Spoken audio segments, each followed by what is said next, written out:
আসসালামু আলাইকুম রহমতুল্লাহি বারকাতুহু। প্রিয় কাছের মানুষজন, আশা করি ভালো আছেন। আলহামদুলিল্লাহ, আমিও ভালো আছি। প্রতিটি দিন হোক প্রতিটি মানুষের জন্য সম্ভাবনাময়, এই কামনা শুরু করেছে নতুন একটি ভিডিও। তো আমরা যদি ভালো করে আমাদের মুখমণ্ডলের দিকে ভালো করে লক্ষ্য করি, এখানে একটা শিক্ষা আছে। শিক্ষাটা কি? শিক্ষা হচ্ছে এইটা, দেখেন, আমাদের চোখ আল্লাহ তাআলা দুইটা দিচ্ছেন, কানও দুইটা দিচ্ছেন, কিন্তু মুখ কিন্তু একটা দিচ্ছেন। মানে এতে আমাদের বোঝা উচিত বা বুঝে নেওয়া উচিত যে আমাদের দেখতে হবে বেশি, শুনতে হবে বেশি, বলতে হবে কম। আর এটা যদি করি তাহলে আমরা নাজাত পেয়ে যাব।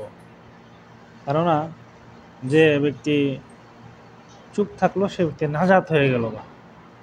আশা করি বুঝতে পারছেন। তো এই কামনায় শেষ করছি। ভালো থাকুন, সুস্থ থাকুন। আসসালামু আলাইকুম।